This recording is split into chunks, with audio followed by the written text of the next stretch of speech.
예, 오늘은 레위기 8장 말씀 이어나가는데, 레위기 8장 10절로 13절 일단 그 2절 단락을 읽고 시작하겠습니다. 모세가 관유를 가져다가 성막과 그 안에 있는 모든 것에 발라 거룩하게 하고, 또 제단에 7번 뿌리고, 또 그 제단과 그 모든 기구와 물두멍과 그 받침에 발라 거룩하게 하고, 지금 여기 성막의 그 제기들에다가 관유를 바르거나 뿌리는 말씀이 지금 나왔어요.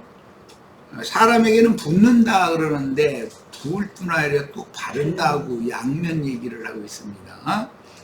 자, 12절 관유를 아론의 머리에 붓고, 머리에는 붓는 거예요. 그에게 발라, 이건 그 아론의 몸에 발랐다 이 말이에요.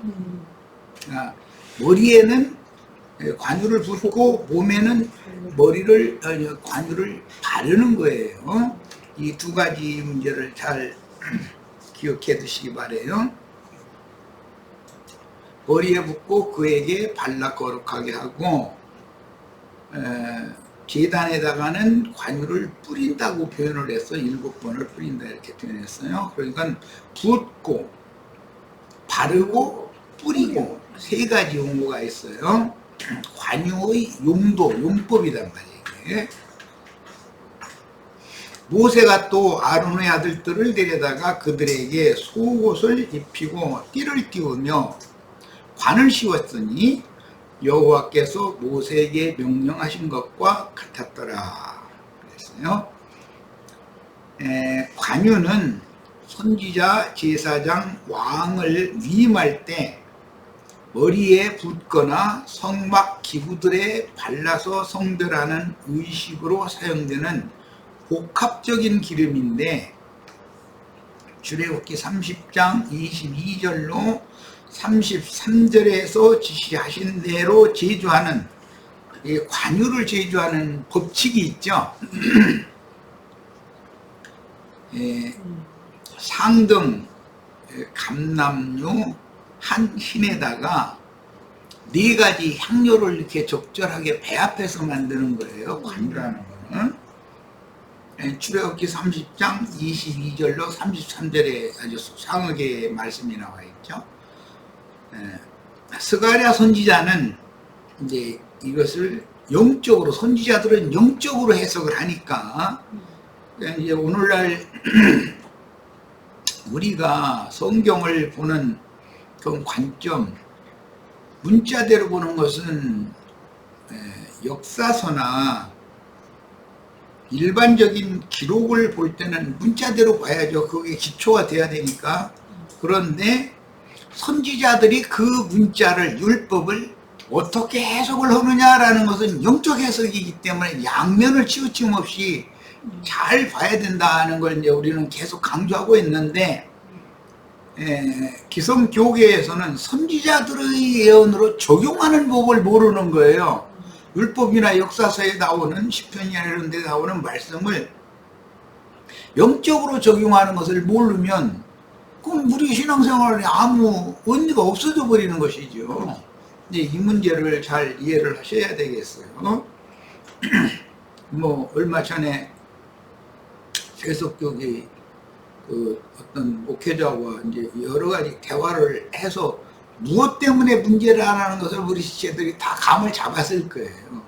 우리들은 성경을 양면을 다 보기 때문에, 한 면만 보는 사람은 자기 주장을 자꾸 세우려고 그러면은 이게 똑같은 성구를 가지고도 이해하는 것이 다를 수밖에 없죠. 그건 당연히.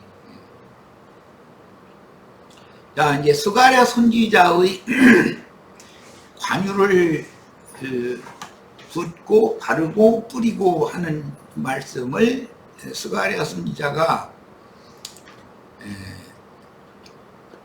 성전의 기구 중에 성소의 7 금초대, 등잔대라고 그러는데, 거기에 기름을 부어가지고 불을 밝히는 이상을 보면서 그 기름을 금기름이다 이렇게 표현을 했죠. 그러니까 문자대로만 성경을 보는 사람 같으면은 금으로 만든 기름이 세상에 어디가 있느냐 이러고 따지면 우리가 무슨 재주로 이거 설명을 하냐 이거예요. 금으로 돼 있는 기름은 없으니까. 네, 계시록 말씀은 마쳤지만 21장에서 22장 사이에 보면 거룩한 성이 성벽도 정금이고 길바닥도 다 금이라잖아요. 다 심지어. 그러면 금으로 돼 있다 다. 그렇게 말하면 그것을 무슨 재주로 이거 설명하냐 이거는. 근데 여기서 기름도 금기름이라고 설명을 했어요. 자, 이제 이런 이상을 선지자들에게 보여주셨습니다. 내가 그에게 물어 이르되 등잔대 좌우의 두 감람나무는 무슨 뜻이니까? 스가랴 선지자 때는 바벨론에서 하나님의 백성들을 데리고 귀환한 왕족인 스룹바벨과 대제사장인 여호수아를 두 감람나무로 상징을 해놨단 말이에요. 그리고 나서 다시 그에게 물어 이르되 금기름을 흘리는 두 금관 옆에 있는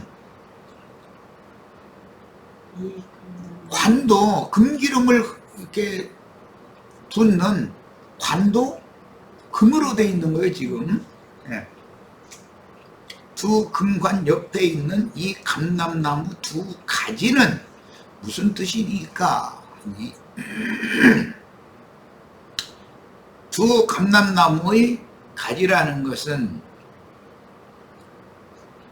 스룹바벨과 여호수아의 영을 전수받고 백성들에게 선포해야 된 사명을 받은 스가랴가 여기에 당연히 포함되는 거예요. 영적으로 이것을 해석을 해준, 흘러내보낸다. 기름을 흘러내보낸다는 건 어떤 영을 사람들에게 이렇게 흘러가게 한다라는 뜻이니까 당연히 선지자가 스가랴 선지자가 포함이 되는데, 당시에 스가랴 선지자 말고 스가랴와 동역을 할 수 있는 한 선지자가 또 있다는 말일 거란 말이야.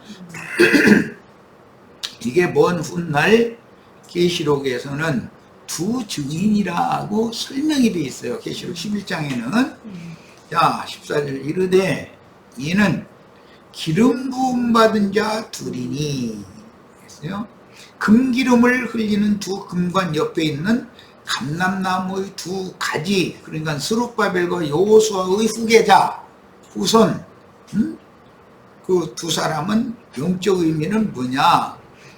이르되 이는 기름 부음 받은 자 둘이다. 이게 영적 해석이에요.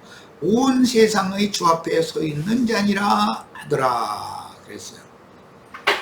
이 온 세상의 주 앞에 서 있는 자라는 용어는 계시록 5장에서 하나님의 일곱 눈들을 얘기가 나오면서 그들이 온 세상의 주 앞에 모셔섰다가 보내심을 받은 하나님의 일곱 영이요 일곱 눈이다 이렇게 표현을 했어요. 자, 그러니까 이들은 계시록의 용법에 적용을 하자면 일곱 교회의 사자들이다 라는 말인 것을 알 수가 있어요. 자, 계시록 11장 3절로 4절 내가 나의 두 증인에게 권세를 주리니, 나의 두 증인은 10장에서는 힘센 천사가, 여기 11장에서는 나죠. 10장에서 힘센 천사가 열린 작은 책을 요한에게 줬잖아요. 그거 먹게 했잖아요. 그러니까 나의 두 증인을 때 나라는 건 10장에서는 힘센 천사에 썼어요. 두 증인에게 권세를 주리니 그랬는데 10장에서는 안모성의 요한에게 열린 작은 책을 주시면서 그걸 받아서 먹으라. 그리고 나서 이제 그거 다 먹고 소화가 된 다음에는 많은 무리에 큰 음녀가 앉아 있는데, 음녀가 앉아 있는 물은 열국과 백성과 방언들이다. 그래가면서 그들한테 가서 다시 예언을 해라. 이렇게 해서 보냈죠. 그 예언을 해서 보냄을 받은 자가 온 땅의 주 앞에 모셔졌다가 보내심을 받은 하나님의 7명들을 대표하는 두 증인이다 이거예요. 반모섬의 요한이었는데 11장에 가면 두 증인이 되죠. 자, 그 다음에 권세를 주리니 이것은 예수님이 이 생에서 사도들을 파송을 하실 때 뱀을 짚고 전갈을 밟고 귀신들을 쫓아내고 악한 병에 걸린 자들을 고치는 권세를 주어서 보내셨죠. 자, 하나님이 죽음의 권세에 잡혀 있는 자들을 풀어서 해방해주고 영적 참자유를 주는 그런 권위를 하나님의 종선지자들에게, 기름 부음 받은 종선지자들에게 그 권위를 맡겨서 보낸다, 지금 이 말이에요. 최초로 보냄을 받은 분은, 최초의 사도는 예수님이죠. 예수님, 나 스스로 온 게 아니라 나는 아버지께 보냄을 받아서 왔다, 자꾸 그 얘기를 말씀하셨어요. 근데 맨 먼저 보냄을 받은 사도는 예수님이었던 것이죠. 그런데 예수님이 사도들을 또 파송하시는 거예요. 그 영께서 사도들을 또 파송하셔요. 오늘 우리들은 그 영의 보냄을 받은 사람들이죠.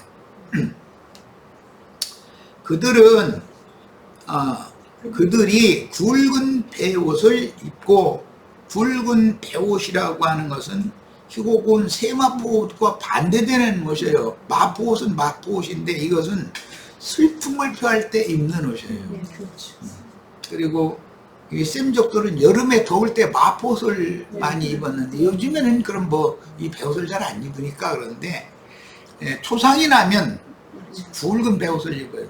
하나님 앞에 어마어마한 징계를 받았을 때는 그 살에 굵은 배옷을 입고 걸음도 천천히 하고 이제 이런 것이 구약 성경에 있다 보면 나오죠. 그것은 하나님 앞에 내가 이런 어마어마한 징벌을 받았다.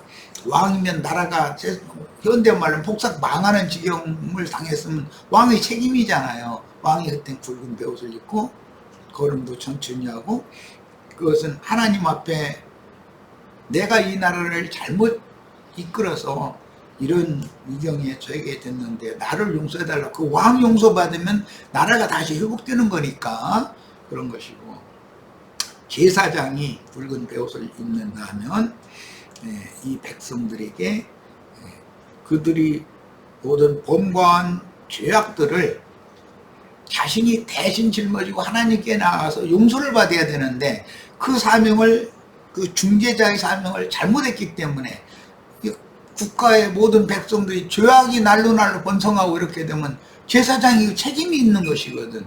그가 이 굵은 배옷을 입어야 되는 것이죠. 하나님의 백성들이 말씀을 아무리 증거해도 도무지 못 깨달아. 그리고 엉뚱한 짓만 해서 자기 생각대로만 하려고 그러고, 그럼 그건 선지자가 굵은 배옷을 입고 회개해야 되는 거예요. 선지자가 용서를 받으면 백성들이 알아듣죠. 이제 선지자가 증거하는 말을. 자, 이것은 모두 기름 부음 받은 자의 책임이다 이거예요. 자, 그 다음에 굵은 배옷을 입고 1260일을 예언하리라. 1260일은 42달이고 3년 반이고, 이 여러 가지로 이렇게 표현을 하는 것은 하나님의 종들만 보냄을 받아 일을 하는 게 아니라 무적인에서 올라온 황충군대의 악한 자의 아들들도 동일한 기간에 자기네들은 일을 하기 때문에 이렇게 여러 가지로 표현을 한 거예요. 그건 계시록 내내 충분히 말씀드렸어요. 그들은 이 땅의 주 앞에 서 있는 두 감람나무와 두 촛대니 그랬어요. 하나님의 교회는 이제 7 촛대로 상징이 됐는데 그 중에 두 교회만이 하나님이 보시는 불을 밝히는 교회다 이래요. 이것은 7 교회에서 무슨 교회였죠? 필라델피아하고 서머나 교회였죠. 서머나 교회. 거긴 책망의 말이 없는, 말씀이 없는 두 촛대는 서머나 교회와 필라델피아 교회였어요. 이런 그 서머나 교회와 빌라델피아 교회의 사자는 금기름을 그 관으로 흘러보내는 통로 역할을 하는 사람이라는 거예요. 그런데 감람나무의 두 가지다라고 비유로 설명을 했던 거예요. 왜 이 감람나무와 관련되는 얘기를 이렇게 오늘 말씀 시작에 길게 하느냐, 이것은 그 감람나무가 맺은 감람나무 열매를 찧어서 기름을 내가지고 그 중에서도 뭔가 섞이지 않은 상등품 기름을 가지고서나 관유를 만들기 때문에, 그래서 이 감람나무와 관계되는 이야기를 먼저 한 거예요. 그 감람나무는, 참 감람나무는 예수님을 말하는 거예요, 사실은. 예. 예수님 감람나무에서 맺은 열매는 사도들이었었잖아요. 그들을 이렇게 따가지고서 찧어서 기름을 낸다라는 말은 예수 그리스도가 구속을 이룬 다음에 살려주는 영이 되신 것을 사도들이 똑같은 일을 이어서 한다라는 말이란 말이에요. 사도들도 예수님처럼 이렇게 따지고 찧어지고 기름을 흘러내야 되는 것이죠. 이 말은 어떤 영을 흘러보내는 그 통로가 금관이라고 이제 했는데, 사람에게 부을 때는 대제사장의 머리에다가 먼저 붓는 거예요. 부을 때는. 그리고 나서는 기름을 이렇게 머리에다 부으면 기름이라는 건 줄기해서 이렇게 몸으로 흘러 내려가기 때문에 어디는 안 묻은 부분이 있게 돼 있게 마련이죠. 그럼 거기에다가는 기름을 또 별도로 발라서 빠짐없이 온 몸에는 바르는 거죠. 머리에는 붓는 거고, 이 기본 개념을 잘 이해를 하셔야 돼요. 성박의 기구들 중에서 번제단에다 하는 7번 관유를 뿌리는 거예요, 거기에는. 자, 고린도전서 15장 44절로 46절을 봅니다. 육의 몸으로 심고 신령한 몸으로 다시 살아나나니 육의 몸이 있은즉 또 영의 몸도 있느니라. 몸이라는 건 두 가지의 몸이 있다는 거예요. 예수님이 육의 몸은 무너졌죠. 죽었죠. 십자가에서. 그러나 영의 몸으로는 다시 살아난 거예요. 인자 예수의 몸은 죽었지만 그리스도의 몸인 교회가 부활체인 것이죠. 예수님이 부활체예요. 이걸 그러려면 그 부활체는 당연히 관유의 부음을 받은 자들이 모여야만 되는 거다라는 거예요. 이제 쉽게 결론을 말하자면 그런 말이에요. 예수님만 성령을 받은 것이 아니죠. 예수님께 아버지께서 부은 교회의 머리신 주님께 부은 그 금기름이 교회로 모인 성도들에게 그리스도의 성령께서 인을 쳐서 보낸 종들을 통해서 기름이 발라지는 것이죠. 자, 지금 이 말을 이해를 잘 하시고 들어야 돼. 자, 기록된 바 첫사람 아담은 생명이 되었다함과 같이 마지막 아담은 살려주는 영이 되었나니, 그러나 먼저는 신령한 사람이 아니요 육의 사람이요 그 다음에 신령한 사람이라. 신령한 사람은 영의 사람이죠. 육의 몸이 있으면 영의 몸이 있어요. 육의 몸은 무너지는 거고 죽는 거고, 영의 몸은 다시는 죽음이 없는 거예요. 계시록 22장 6절 또 그가 내게 말하기를 이 말은 신실하고 참된지라. 주 곧 선지자들의 영의 하나님이, 하나님은 영이시죠. 그런데 예수 그리스도의 구속을 이룬 다음에 그리스도의 그 영이, 살려주는 영이 되신 그 영이 제자들에게 임하면 제자들이 선지자들의 영이 되고, 그렇게 되면 그 영을 받은 선지자들의 영을, 앞선 모든 구약의 선지자들이 받았던 영과 똑같은 영을 받는 거예요. 그리고 그 선지자들의 영은 곧 대언의 영이다. 계시록이 이렇게 해놨어요. 자, 그러니까 선지자들의 영의 하나님께서 선지자들과 함께 계셔서 선지자들을 통해서 아버지의 말씀을 태어난 최초에 태어난 분은 예수님, 예수 그리스도의 말씀을 태어난 분은 성령이 교회들에게 하시는 말씀이고, 성령이 교회들에게 하시는 말씀을, 작은 책의 말씀을 받아가지고 또 나가서 태어을 다시 하는 사람들은 그 영과 신부가 하는 말씀이다 이 말이에요. 이건 전부 태어나는 말이다. 자기 말하는 게 아니다. 성령이 말하게 하심을 따라서 말을 해야만 정상적으로 종인 것이죠. 자기 말을 하면은 그것은 세상에서도 뭐 권세자들이 남 말은 안 들으려고 그러고, 세상에 아무것도 아닌 몇 명 모인 데서도 남 말을 듣는 것을 거부하고 자기 말만 하려고 하는 사람이 있죠. 이런 사람하고는 안 통해 그게.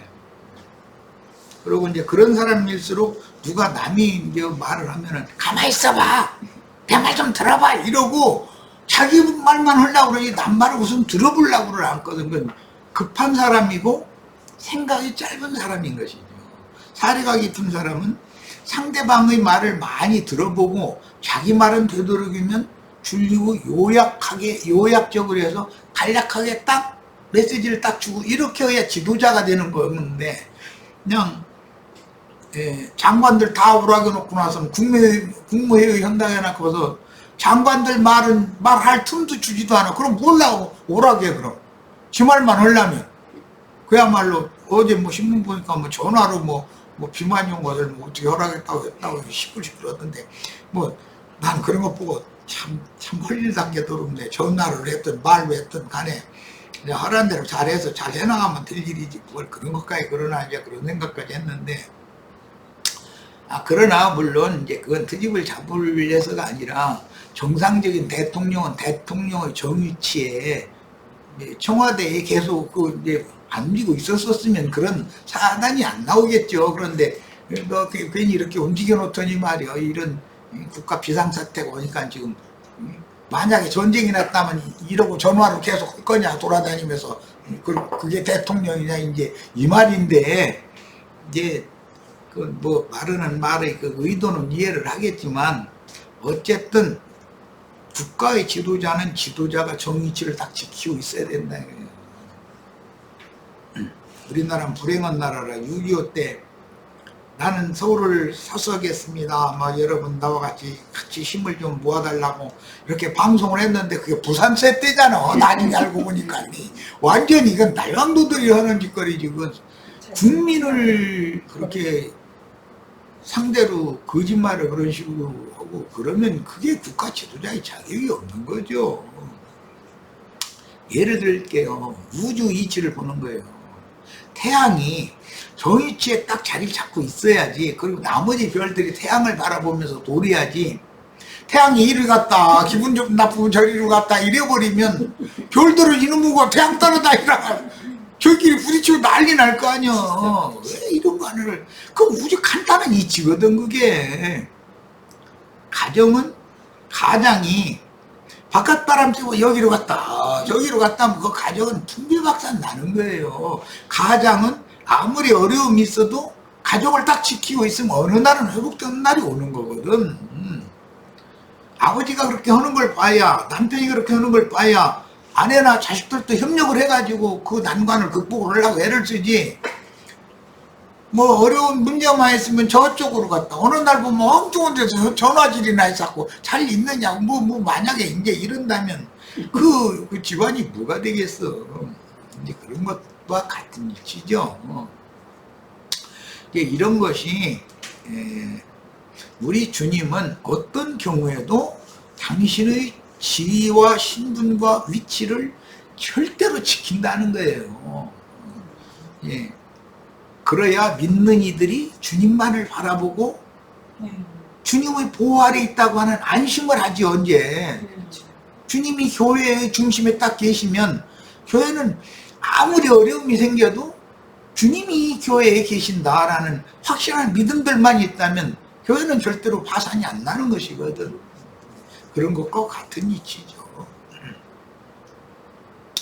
자, 그 다음에 이제 얘기가 길어졌는데, 하나님이 그의 종들에게 반드시 속히 되어질 일을 보이시려고 그의 천사를 보내셨도다. 22장 17절입니다. 성령과, 여기 성령은 그 영이에요. 신부가 말씀하시기를 오라 하시는도다. 성령과 신부가 오라고 하는 것은 그 영께서 신부교회로 오라는 뜻이잖아요. 신부교회의 성령이, 그 영은 신부교회가 지금 함께 계신다 이 말이잖아요. 그러니까 큰 성 바벨론에 있는 하나님의 백성들은 내 백성 거기서 나와서 내게로 와라 그랬으면 실제로는 그 영과 신부가 오라고 초대하는 곳으로 가라는 말이다 이거예요. 듣는 자도 오라 할 것이요. 우리는 듣는 자니까 또 나가서 전도를 또 오라고 해야죠. 목마른 자도 올 것이요. 또 원하는 자는 값없이 생명수를 받으라 하시더라. 이랬어요. 자, 이번에는 관유의 제조법에 대해서 이제 말씀을 다음 메시지까지 관유의 제조법에 관한 말씀을 좀 나누려고 해요. 기름에 세 가지의, 실제는 네 가지 향료를 상등 기름에다가 한 흰의 기름에다가 섞어서 배합을 해서 만드는 건데 네 종류의 향품인데 실제 단위는 세 단위다.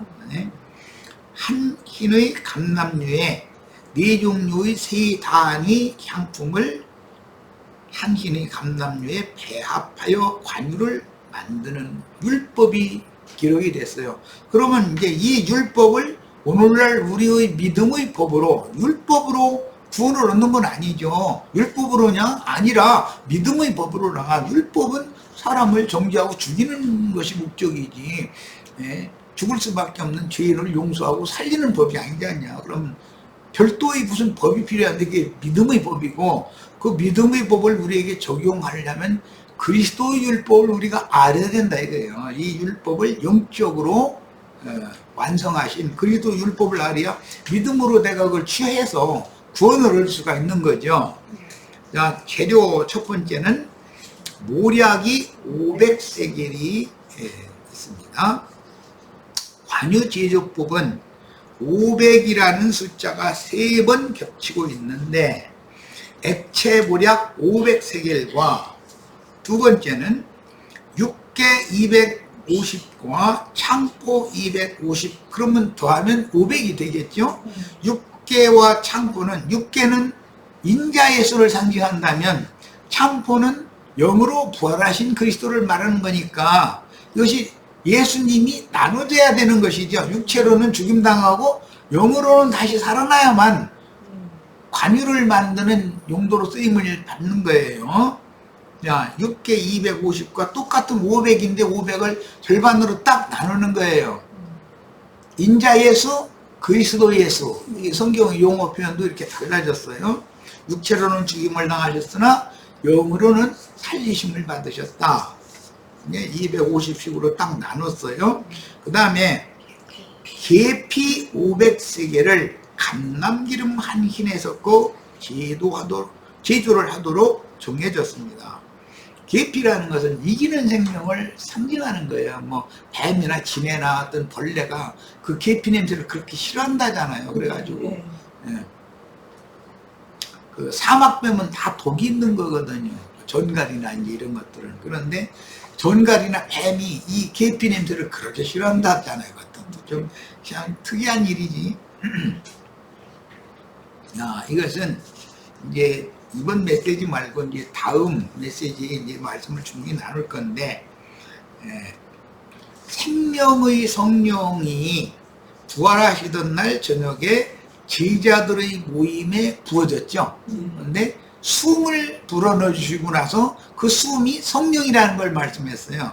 숨을 내쉬며 가라사대 성령을 받으라 하는 게 아담에게 불어넣었던 숨은 이제 끝난 거고, 그건 죽는 생명이니까, 이제 부활한 생명은 죽음이 없는 생명이니까 새 생명을 부음받는다.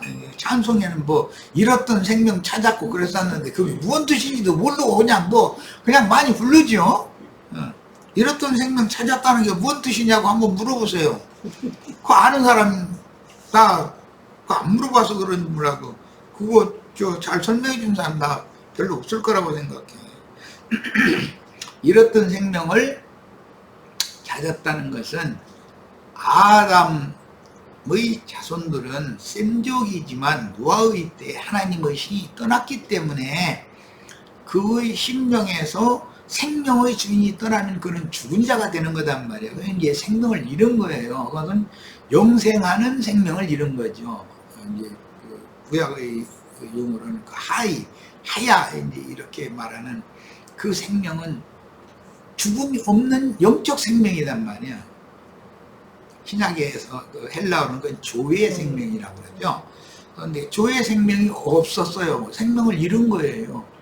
그랬는데 예수님이 구속을 이루고 나서 살려주는 영이 되어져 가지고 그 영생하는 영생이신 생명이신 주님이 그 숨을 제자들에게 불어넣으셨어요. 그럼 제자들이 이제 이렇던 생명을 얻은 거죠. 생명을 얻었을지라도 제자들이 즉시 나가서 전도를 못한다 이거예요. 그 후로 제자들을 데리고 40일 동안을 이것저것을 가르쳐요. 영의 일에 대해서. 그런데 주님이 사역을 하시기 전에 요한에게 진멸을 받고 나서 사역을 하시기 직전에 40일 동안 마귀에게 시험을 받아서 예수님이 이겼어요.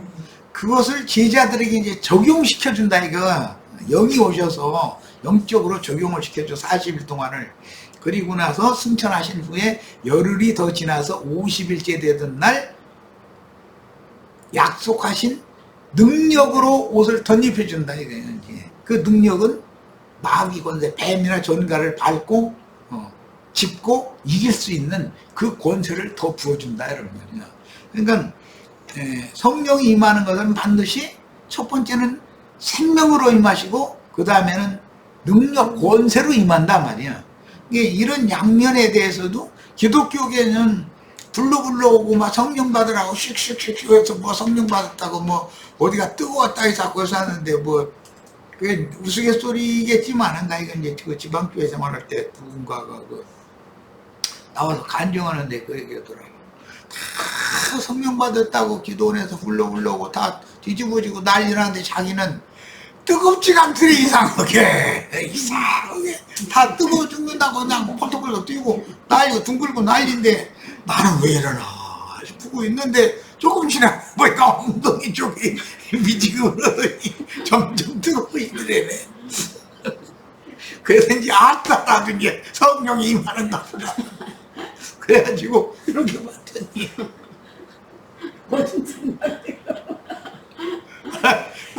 창문 그 특이한 구멍이 뚜껑이 뚫려가지고 그쪽 자기 엉덩이 쪽에 햇빛이 거기 비쳤더래. 그래가지고 같이 웃음바다에 온 적이 있었는데 그 형제도 다른 사람 다 성령 받았다고 방언 터졌다고 그 난리 내는데 자기는 냉랭하니까 다 빠졌던 모양이지. 그런데 조금 다른 사람 다 난리 나는 거 보고 있는데 그게 좀 미지근하더니 점점 뜨거워졌다고 이제 그런 얘기 들었는데 얼마나 성령이 임하는 것에 대해서 무식하냐 말이야. 내 말하고 하는 의도는 그거예요. 그렇게 뜨거운 게 아니죠. 주님이 엠마오로 내려가는 제자들에게 성경을 가르쳐 주실 때 마음이 뜨겁지 않더냐 그래. 마음이 뜨거워져야 되는 일인데 엉덩이 쪽이 뜨거워졌다 해가지고 성령이 엉덩이로 올 일은 없잖아요. 예, 얼마나 세상 교회가 지금 그러고 그 사람 그때 그 얘기하던데 내가 나중에 자기가 이제 나중에 알고 보니까 몇 사람에게 선동하는 사람이 있고 나머지 사람들은 그냥 괜히 나는 성령 못 받았다 소리 안 들으려고 괜히 그렇게 앞서서 그런다는 말. 나 일일이 물어봤는지 모르지만 그렇다고 말이에요. 분위기 타느라고 그런다고 막 잃어버리더라고. 분위기가 가면 그래요 진짜. 예, 이제 그런 것이 다 가짜 믿음들이라는 게 거짓 믿음이라는 거잖아요. 예. 귀신의 믿음 받아가지고 이제 와가지고 자기 막 은혜 받았고 성령 받았다고 했는데 금식기도에서 딱 이제 집에 내려오면 이제 남편이 애들 밥도 안 주고 학교도 안 보내고 어디 갔다 왔느냐고 이제 하면은 은혜 다 쏟게 만든다고 이 마귀 새끼가 말이에요. 먼데 있는 게 아니라 내 집에 있고만 했어. 나는 그래서 그런 얘기 연설을 그건 난 몇 번 들었어요 직접. 그래서 그럼 자기는 마귀 마누라잖아. 자기 남편이 마귀면 뭐 자기는 마귀 마누라지 뭐야. 그러니까 마귀끼리 붙어 살면서 왜 딴소리를 해. 이런 것이 얼마나 성경에 대해서 크게 오해하느냐 이 말이에요. 진리의 지식이 너무 없는 거죠. 뭐 그런 얘기도 뭐 길게 해와도 다 소용없는 일이지만 우리는 이런 걸 통해서 진리 지식을 갖춰야 돼요. 마침내 진리를 아는데 이르려고 우리가 신앙생활을 하는 거예요. 그것이 온전한 구원이니까. 그런데 어떤 사람들은 결국은 진리를 아는데 이르지 못한다고 그랬어요. 신앙생활 열심히 하는데도. 그러면 안 되죠. 자, 성경에서 5라는 숫자는 1에다가 4를 더한 숫자인데 사람의 손과 발을 보면 엄지, 머리가 있죠? 손의 손가락의 머리 손가락이 있어요. 발가락도 머리 발가락이 있어요.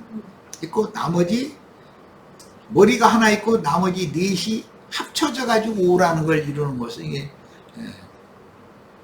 하나님의 창조만 봐도 알 수 있다는 거죠.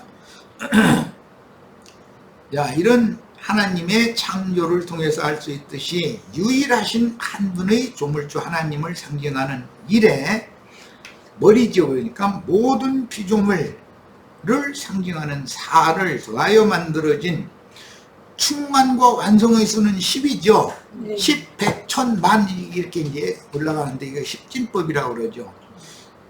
이것의 절반수가 5다 이거예요. 그러니까 손도 양손이 만나야 10이 이루어지고 발도 양발이 만나야 10이 이루어지는 거예요.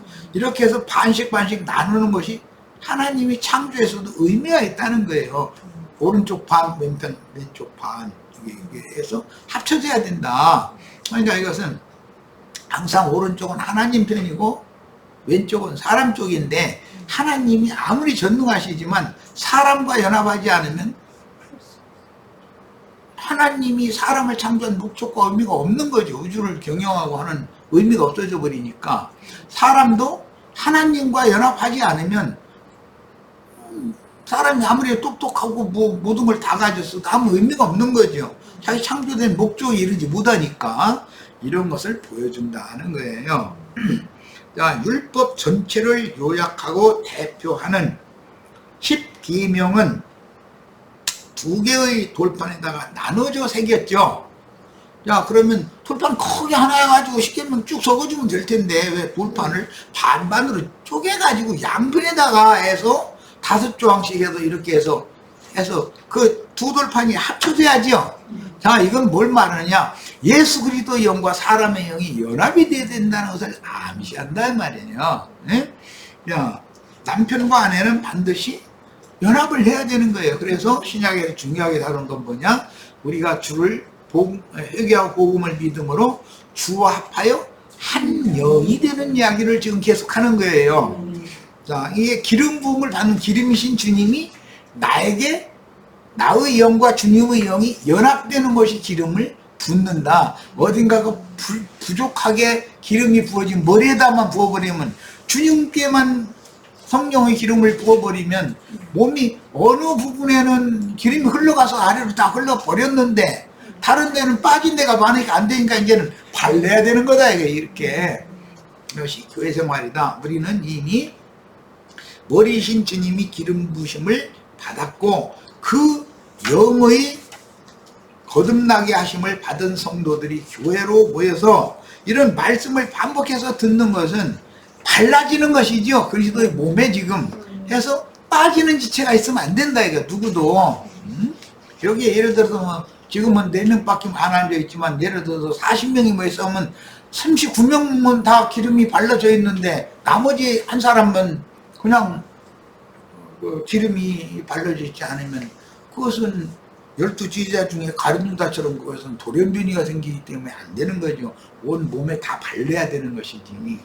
머리에는 붓고 몸에는 바른다. 이것은 예수님이 그 영이 되셨고 그 영은 믿는 이들의 심령의 생명으로 돌아와 계시고 믿는 이들을 모아서 교회로 모아서 교회의 목회 사역을 하는 목회자를 통해서 온 몸에다가 기름을 반복해서 바른다. 이게 반복해서. 그러니까 우리는 교회 모임에 이렇게 올 때는 한 면에서는 음식 먹으러 오는 것도 되지만 잔치에 참여하는 것도 되지만 한 면에서는 기름 발림을 받으러 오는 거란 말이에요. 빠진 데 없이. 오른편과 왼편으로 나뉘는 5식의 한 주는 하나님 편과 사람 편을 대표하고 하나님과 사람이 영적으로 주 영과 연합하여 한 영이 되어 한 마음이 되어야만 완전한 하나님의 사람 혹은 그리스도인이 될 수 있다는 것을 보여줍니다. 이스라엘의 유일신 1과 모든 피조물 4가 연합된 수인 기본수 5에 10이나 100, 1000, 만 이런 수를 곱해서 구성하는 수는 신과 사람이 연합됨으로 인하여 그 성품과 인격이 완전한 새로운 피조물로 재창조된 하나님의 사람들의 충만한 수가 채워지는 것을 상징한다 이런 말이에요. 자, 그래서 만유 중에 사람으로 이 생에 생존하다가 데려감을 받는 것이 인생의 목적이다. 주님은 그 데려가신 온전케 된 의인의 영들과 영원토록 함께 사실 것을 목적하셔서 우주를 창조하셨고 경영하시고 그 중에 전도자를 보내서 복음을 우리에게 들려주신 목적이 여기에 있는 거다.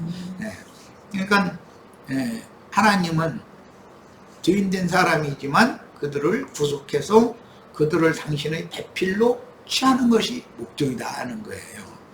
자, 이제 재료 2번과 3번에는 육개와 창포가 있는데 육개 반, 창포 반 250씩 이렇게 해서 재료가 이제 두 번째는 두 가지 재료가 500세겔이라고 하는 한 단으로 묶어지는 거예요.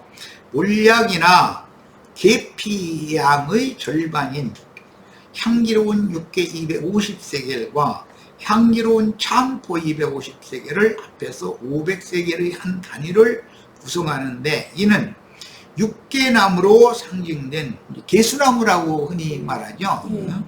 육개나무로 상징된 하나님 사람인 예수님의 몸과 창포로 상징된 죽은 자들 가운데에서 바다들로 맨 처음에 부활하신 그리스도를 상징하며 성경의 표현대로는 육체로는 죽임을 당하시고 영으로는 살리심을 받았다고 기록이 되어 있습니다. 이게 굉장히 중요한 말이죠. 예수님이 메시아인데 그분이 기름 부음 받은 자인데 그분이 인자로 오셔가지고 육체로는 죽임을 당하시고 영으로는 살리심을 받았다. 모든 죽은 자들 중에 맨 처음으로 그래서 맏아들이 되셨다 이렇게 표현하죠. 그러니까 예수 안에 하나님의 신이 함께 계셨지만 하나님의 신과 함께 계신 인자 예수의 영과 정신과 하나님의 신이 완전히 연합돼서 신령체로 나타나지 않으면 죄 있는 육신의 모양으로만 계속 영생할 수 있는 건 아니지 않단 말이에요. 그러니까 인자에서는 당연히 죽어야 그 속에 계신 하나님과 예수의 그 영과 정신이 연합이 되어져 가지고 살려주는 영이 되어져서 우리들에게 주어질 수가 있는 것이다 이 말이에요 지금. 이거. 네. 야, 그럼 참 시간이 됐으니까 잠시 쉬었다가 이어가도록 하겠습니다.